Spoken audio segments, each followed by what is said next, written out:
Okay तो हम लोग शुरू करने जा रहे हैं सॉल्यूशंस के प्रीवियस ईयर लगाएंगे हम लोग। पहले हम 1 मार्क के क्वेश्चंस करेंगे, फिर 2 मार्क्स के, फिर 3 मार्क्स के। आज का जो वीडियो होगा इसमें हम 1 मार्क्स के सारे क्वेश्चन देखेंगे जो अभी तक 2020 तक बोर्ड्स में पूछे गए। अगर तुमने इस चैप्टर को पढ़ा नहीं है तो मैंने ग्रुप में एक लिंक भेजी है, या आप अपनी नोट्स से या वन शॉट एक बार इसको देख लो तो इसको समझ में आने में आसानी होगी। बहुत सारे कॉन्सेप्ट्स आपको आते होंगे, बहुत सारे सवालों के आंसर आगे वाले सेशन में आते होंगे, तो जिसके आंसर आपको आते होंगे वो आप स्किप कर सकते हो। और जो लोग पहली बार इसको देख रहे हैं वो अपनी एक नोट्स ले लें, कम से कम एटलीस्ट इसमें जो कॉन्सेप्ट्स आपको मिल रहे हैं आप उसको नोट कर लीजिए। और उसके बाद आप प्लीज़ जाकर के पूरे चैप्टर का ओवरव्यू, अगर आपने नहीं देखा, बिना देखे आ गए तो कोई दिक्कत नहीं है, मैं इसमें बेस से आपको बताऊँगा, मगर इसके बाद जाके आप पूरे चैप्टर का ओवरव्यू कर लीजिए, क्योंकि 1 मार्क के क्वेश्चन तो हो जाएंगे, बट 2 मार्क्स के क्वेश्चन जब तक आपने पूरे चैप्टर नहीं एक बार देखा होगा मोटे मोटे तौर पे, तब तक नहीं हो पाएगा। चैप्टर को लर्न करने का सबसे अच्छा तरीका यही होता है कि आप उसको प्रैक्टिस करें सवालों के साथ। ठीक है, तो शुरू करते हैं। सबसे पहले 2020 के सवाल देखते हैं। 2020 में एक क्वेश्चन है, असर्शन रीजन से आया हुआ क्वेश्चन है। असर्शन में कह रहा है कि osmotic pressure is a colligative property, और रीज़न दिया गया osmotic pressure is directly proportional to molarity. तो ऑस्मोटिक प्रेशर क्या है? कोलिगेटिव प्रॉपर्टी है। सबसे पहली बात, कोलिगेटिव प्रॉपर्टी क्या होती है? कोलिगेटिव प्रॉपर्टी वो प्रॉपर्टी होती हैं जो बेसिकली डिपेंड करती हैं सोल्यूट पर। ठीक है, जो डिपेंड करती हैं सोल्यूट की क्वालिटी पे नहीं, जो सोल्यूट के अमाउंट पे डिपेंड करती हैं। आपने पढ़ रखा होगा। तो ऐसी प्रॉपर्टी जो सोल्यूट के अमाउंट पे डिपेंड कर रही है वो कोलिगेटिव प्रॉपर्टी होती है। तो पूछ रहे कि ऑस्मोटिक प्रेशर कोलिगेटिव प्रॉपर्टी है, तो जेस है, क्योंकि जब आप किसी सोल्यूट को बढ़ाओगे, जितना ज़्यादा सोल्यूट डालोगे उतना उसका प्रेशर बढ़ जाएगा। हम लोगों ने 4 कोलिगेटिव प्रॉपर्टीज देखी थी, आपने देखा होगा, elevation in boiling point, depression in freezing point, osmotic pressure, और चौथी आपकी है वो relative lowering of vapour pressure. आप इसको एक बार 4 प्रॉपर्टीज आपकी नोट्स में है उसको देख लीजिए। कोलिगेटिव प्रॉपर्टीज 4 है और ऑस्मोटिक प्रेशर उनमें से एक है। तो असर्शन तो ट्रू है। ठीक है, क्या फिर क्या कह रहे हैं? Osmotic pressure is directly proportional to molarity. तो ऑस्मोटिक प्रेशर मोलैरिटी के डायरेक्टली प्रोपोर्शनल है या नहीं है, इसके लिए आप इसका फॉर्मूला देख लीजिए फट से। तो ऑस्मोटिक प्रेशर का फॉर्मूला था पाई वी बराबर NRT, जिसमें से पाई ही तुम्हारा ऑस्मोटिक प्रेशर है। तो यहाँ पे मोलैरिटी कैसे आएगा? ये इसको उधर भेजो तो ये जगह pi is equal to N/VRT। Number of moles per litre, यानी वॉल्यूम में कितने नंबर ऑफ मोल्स है वही तुम्हारा कॉन्सेंट्रेशन होता है। तो pressure is equal to CRT भी एक फॉर्मूला होता है। तो हम देख सकते हैं प्रेशर और मोलैरिटी आमने सामने है, तो इसका मतलब ये डायरेक्टली प्रोपोर्शनल है, तो ये बात भी ट्रू है। तो मैं यहाँ पे कह सकता हूँ कि assertion and reason both are true, इसका आंसर है। ठीक, इसका आंसर क्या है? ये बोथ A और R ट्रू है। ठीक, जैसे अगर आपको कोई चीज़ आती है तो आप स्किप करके आगे बढ़ सकते हो, कोई मसला नहीं। मैं इसलिए भी थोड़ा स्लो बता रहा हूँ कि जिसको नहीं आता वो भी समझ जाए। यहाँ पे मैं देखो तुम्हें कोलिगेटिव प्रॉपर्टी समझा देता हूँ। कोलिगेटिव प्रॉपर्टी वो होती है जो अमाउंट ऑफ सोल्यूट पर डिपेंड करती है, यानी अगर आप सोल्यूट जितना ज़्यादा डालते चले जाओगे उतनी ज़्यादा उसकी प्रॉपर्टी बदलती चली जाएगी। एग्जाम्पल के तौर पर जैसे आपके पास पानी है, आप अगर पानी में नमक डाल दो तो नमक से क्या होता है? उसका फ्रीजिंग पॉइंट घट जाता है। जैसे पानी 0 डिग्री पे जम जाता है, पर नमक डाल दोगे तो उसकी फ्रीजिंग पॉइंट हो जाएगा -2 डिग्री पे। तो ये उसकी क्या कोलिगेटिव प्रॉपर्टी है। मैं अगर कहूँ पानी का फॉर्मूला क्या होगा, तो पानी का फॉर्मूला यहाँ भी H2O है, नमक डाल दोगे तब भी पानी का फॉर्मूला H2O रहेगा। तो ये कोलिगेटिव प्रॉपर्टी नहीं है। तो जो सोल्यूट डालने पर बदल जाए वो जो है आपकी कोलिगेटिव प्रॉपर्टी होती है। ठीक है, आगे चलते हैं, अगला क्वेश्चन देख लेते हैं। अगला क्वेश्चन है 11वां। This question is from molarity 50 ml of an aqua solution of glucose. ये वो इतने मॉलिक्यूल्स दिए गए हैं, कॉन्सेंट्रेशन पूछा गया है। ये पहला टॉपिक है चैप्टर का कि कॉन्सेंट्रेशन को किस किस तरह से रिप्रेजेंट कर सकते हैं। तो आप लोग ये ज़रूर जाकर के अपनी कॉपी में देखिए कि मोलैरिटी क्या होता है, मोलैलिटी क्या होता है, मोल फ्रैक्शन क्या होता है। इन सब टर्म्स में हम इसको रिप्रेजेंट करते हैं। ठीक है, तो जब तक आप इस सब चीज़ों को नहीं देखेंगे आपको क्वेश्चन फंसेंगे। एटलीस्ट फॉर्मूला ज़रूर देख लीजिए। तो यहाँ पे कॉन्सेंट्रेशन पूछा गया है, यूनिट यहाँ पे किसमें? मोलैरिटी में पूछा गया है। देखिए M का ये मोलैरिटी का सिंबल है, तो मोलैरिटी में पूछा गया है। तो मोलैरिटी का फॉर्मूला क्या होता है? अभी ऊपर लिखा है, ये देखिए, number of moles per litre. तो number of moles per litre यानी वॉल्यूम जो मुझे लेनी है वो लीटर में लेनी है। क्वेश्चन देख लेते हैं। क्वेश्चन में वॉल्यूम दी गई 50 ml, तो मैं वॉल्यूम की जगह पर 50 रख देता हूँ। ml है तो उसको लीटर में कैसे चेंज करेंगे? Divide by 1000। अब ऊपर n है मेरा number of mole. Number of mole में कैसे निकालूंगा? यहाँ मोल तो दिया नहीं गया है, तो मोल निकालने का एक फॉर्मूला होता है given weight upon molecular weight. अगर मुझे ये दिया हो कि कितना ग्लूकोज लिया गया तो मैं निकाल सकता हूँ। तो यहाँ देखते हैं एक्वा सोल्यूशन ऑफ ग्लूकोज तो यहाँ पे कहीं भी मुझे ग्लूकोज का वेट नज़र नहीं आ रहा है पढ़ने पर, तो ये फॉर्मूला मैं नहीं लगा सकता हूँ। क्या कोई दूसरा फॉर्मूला है? तो जहाँ पे देखो मॉलिक्यूल्स दिए गए हैं, तो एक लॉजिक सी बात है, बचपन में आपने पढ़ा होगा, 9th 10th क्लास अगर पढ़ के आया हो मजे से, तो एक मोल में 6.02 इंटू 10 की पावर 23 मॉलिक्यूल होते हैं। बट यहाँ पे कितना दिया गया? 6.0 इंटू 10 की पावर 22, तो इसका मतलब ये एक मोल तो नहीं है। तो 22 कैसे आ जाएगा? अगर मैं यहाँ 10 से डिवाइड कर दूँ, यहाँ भी 10 से डिवाइड कर दूँ, तो क्या आ जाएगा? ये हो जाएगा 0.1 मोल, ठीक है। और कितने मॉलिक्यूल हो जाएंगे जब यहाँ 10 से ये कट जाएगा? तो 6.02 इंटू 10 की पावर 22 मॉलिक्यूल। तो इसका मतलब कितने मोल हैं? ये 0.1 मोल है, क्योंकि देखिए इतने मॉलिक्यूल दिए गए। तो यहाँ पे नंबर ऑफ मोल मुझे मिल गया 0.1, ये मैंने ऊपर भेज दिया। और एक्चुअली मुझे करने में ज़्यादा टाइम लग रहा है, आप जब इसको समझ जाओगे तो बहुत जल्दी कर पाओगे। तो 3 बार 0 है, एंड देन इसको सॉल्व कर लो तो ये हो जाएगा 100, ओके, 1 2 3, एंड देन उसके बाद यहाँ नीचे 50 है, ये खत्म होकर के आपका आंसर आ जाएगा 2। तो this D is the right option. अगला क्वेश्चन देखते हैं। Identify which liquid will have higher vapour pressure at 90 degree if the boiling point of 2 liquids A and B are 140 and 180, ठीक है। तो किसका वेपर प्रेशर ज्यादा होगा 90 डिग्री पर? अगर A का 140 है और B का 180 है।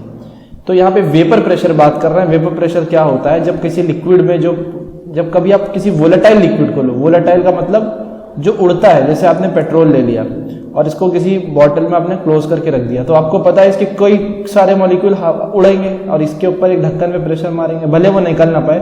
तो इससे इस सॉल्यूशन के जो वेपर्स जो प्रेशर बनाएंगे इसके ऊपर, उसे हम वेपर प्रेशर कहते हैं। तो पूछा गया है कि ए और बी में किसका वेपर प्रेशर ज्यादा होगा 90 डिग्री पर, और ये दिया गया है कि ए का बॉइलिंग पॉइंट 140 है, बी का बॉइलिंग पॉइंट 180। ए 140 पे बॉइल हो जाता है और बी 180 पर।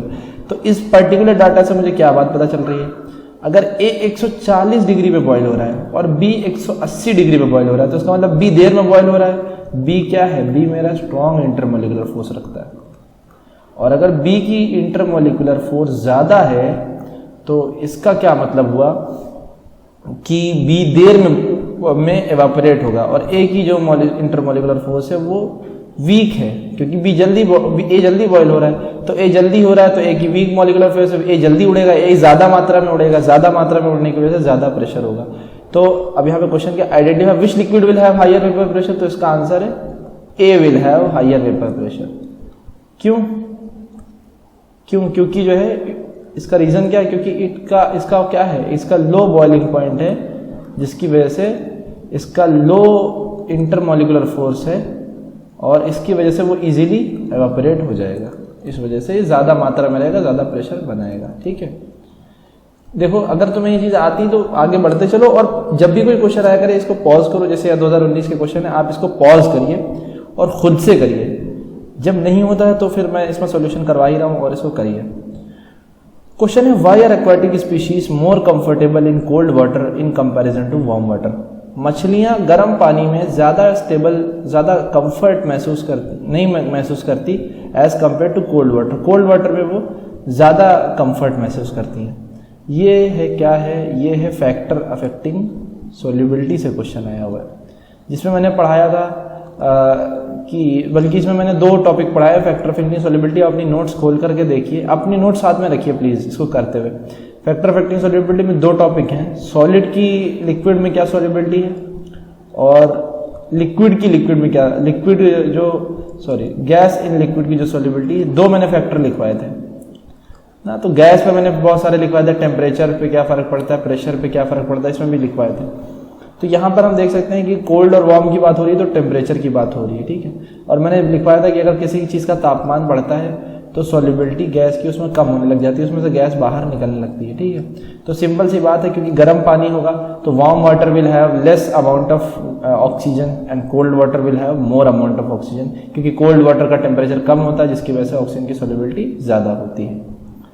अगला question, right 2 characteristic of non ideal solution. Non ideal solution के कुछ कैरेक्टर बताइए। बहुत सारे हैं, जैसे कि ये रॉल्ट के नियम को फॉलो नहीं करते ना, ये पॉजिटिव या नेगेटिव डेविएशन शो करते हैं रॉल्ट लॉ से, ठीक है।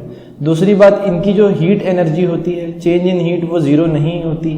इनका जो चेंज इन वॉल्यूम होता है वो 0 नहीं होता। यानी कि अगर ऐसा है कि अगर आपने 2 ml और 3 ml इनमें मिक्स किया है तो ये 5 ml की जगह हो सकता है 5.5 ml बन जाए, या हो सकता है 5 ml की जगह पे 4.5 ml बन जाए। तो चेंज आ रहा है वॉल्यूम में, तो ये चीज़ इसमें नॉन आइडियल में देखने को मिलती है।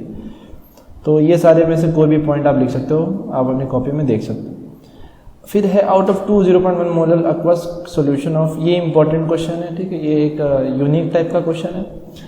2 एक्वस सॉल्यूशन आपको दे रखे हैं 0.1 मोलर के, किसके किसके दे रखे हैं, एक ग्लूकोज के और एक पोटेशियम क्लोराइड के। तो ग्लूकोज का फॉर्मूला C6H12O6, पोटेशियम क्लोराइड का KCl। इन दोनों में कौन सा वाला है जो डिसोसिएट होता है, ये वाला है जो डिसोसिएट होता है, ये वाला डिसोसिएट नहीं होता, ब्रेक नहीं होता।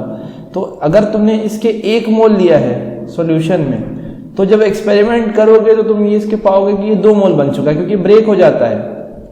तो तुमने यहाँ तो 1 मोल लिया था KCl पूरा, मगर उसमें से एक पोटेशियम का अलग मोल निकला और एक क्लोरीन का अलग मोल निकला। तो आप कैलकुलेट तो 1 मोल की कर रहे हो, मगर रियल में वो 2 मोल बन के आ जा रहा है।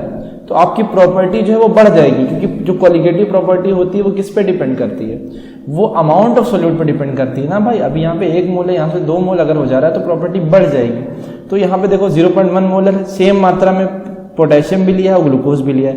Which one will have higher boiling point, किसका हायर बॉइलिंग पॉइंट होगा, कौन ज्यादा शो करेगा बॉइलिंग पॉइंट, तो KCl का हाई हो जाएगा। आंसर इसका है KCl। Why, because it dissociate, okay, क्योंकि ये डिसोसिएट हो जाता है, it dissociate into K+ and Cl-। ठीक है। फिर ये 2014 के कुछ सवाल आए हुए हैं। 17 में और 18 में कोई 1 मार्क्स का क्वेश्चन नहीं था, 16-15 में भी नहीं दिखा मुझे, तो 14 में कुछ मिले हैं मुझे। मैं 14 और 12 के क्वेश्चन है कुछ, वो मैं डिस्कस कर ले रहा हूँ। What is similarity between Raoult law and Henry law, Raoult law और हेनरी लॉ के बीच में क्या समानताएं हैं। तो देखो रॉल्ट लॉ और हेनरी लॉ का सिद्धांत सेम है। रॉल्ट लॉ भी कहता है कि गैस का जो प्रेशर होता है वो मोल फ्रैक्शन के डायरेक्टली प्रोपोर्शनल होता है। हेनरी भी यही कहते हैं कि जो गैस का वेपर प्रेशर होता है वो मोल फ्रैक्शन के डायरेक्टली प्रोपोर्शनल होता है, ठीक है, मोल फ्रैक्शन ऑफ सोल्यूट की। अब जो है, अब इसमें जो है एक मसला है, ये जो रॉल्ट लॉ है ये हमारा किसके लिए होता है, वोलेटाइल लिक्विड्स के लिए होता है, ठीक है, लिक्विड की लिक्विड में सॉल्युबिलिटी के लिए होता है।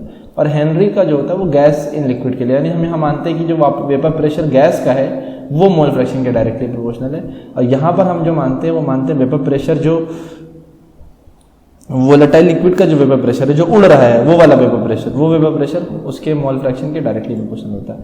तो ये आप नोट्स में देख सकते हो। और इससे तो यही है कि because the formula both is same, but ये गैस लिक्विड के लिए यूज़ कराया था और ये यूज़ करा जाता है लिक्विड के लिए। जब यहाँ पर इक्वल लगाओगे तो यहाँ पर जो कांस्टेंट होता है वो भी एक अलग कांस्टेंट आता है। यहाँ पर जब कांस्टेंट लगाओगे तो यहाँ पे कांस्टेंट एक अलग आता है KH, इसको हेनरी कांस्टेंट कहते हैं। तो भले कांस्टेंट अलग आता हो बट मूल सिद्धांत एक ही है। उसके बाद आता है आइसोटोनिक सोल्यूशन। आइसोटोनिक सोल्यूशन क्या होते हैं, ऐसे सॉल्यूशंस होते हैं जिसमें जो बाहर की कॉन्सेंट्रेशन जितनी होती है उतनी कॉन्सेंट्रेशन हमारी बॉडी के सेल के अंदर भी होती है, ठीक है। हमारे इसमें एक इंपॉर्टेंट चीज़, हमारी बॉडी कितने % के साथ आइसोटोनिक है, 0.9% NaCl। अगर हमारी बॉडी में कोई चीज़ 0.9% NaCl के कॉन्सेंट्रेशन से डाली जाएगी तो वो ना सेल पिचकेगी ना फूलेगी। तो आइसोटोनिक सोल्यूशन में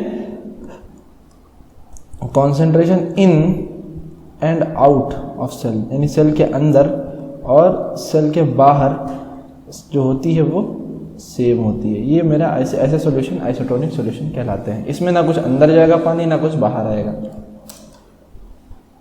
फिर ये कुछ 2012 के सवाल हैं कि मोल फ्रैक्शन क्या होता है। तो मोल फ्रैक्शन क्या होता है, मोल फ्रैक्शन होता है number of moles of that solute, जिसका भी आपको मोल निकालना है उसके मोल ऊपर रखिए और नीचे रख दीजिए टोटल मोल्स और आपके मोल फ्रैक्शन आ जाएगा। जैसे एग्जांपल के तौर पे आपको निकालना है, आपको दिया गया है, आपने एक सॉल्यूशन बनाया जिसमें आपने A डाला और B डाला, A और B मिला के सॉल्यूशन तैयार हो गया। तो मैं पूछूं इसमें A का मोल फ्रैक्शन बताओ, मोल फ्रैक्शन का सिंबल होता है X। तो A का मोल फ्रैक्शन बताइए। A का मोल फ्रैक्शन कैसे बताएंगे, number of mole of A ऊपर रखेंगे क्योंकि A का निकालना है, और टोटल मोल्स किसके हो जाएंगे, A के भी हो जाएंगे और B के भी हो जाएंगे। ये फॉर्मूला से आप मोल फ्रैक्शन A का निकाल सकते हैं। फिर एक क्वेश्चन है, how is that measurement of osmotic pressure is more widely used for determining molar mass of macromolecule than elevation in volume and differential in freezing point of their solution. कह रहा है कि ऑस्मोटिक प्रेशर क्यों ज़्यादा prefer करते हैं लोग molar mass निकालने के लिए, बाकी दो प्रॉपर्टी का कम इस्तेमाल होता है, ऑस्मोटिक का ज़्यादा क्यों होता है? क्योंकि जो एलिवेशन वाली जो प्रॉपर्टी होती है delta T B is equal to K B M होती है मोलैलिटी। फ्रीजिंग पॉइंट की जो होती है वो होती है delta T F is equal to K F M, इसमें भी एम मेरा मोलैलिटी होता है। जो ये ऑस्मोटिक प्रेशर होती है इसमें होती है पाई बराबर सी आर टी, यहाँ पे हम लेते हैं मोलैरिटी।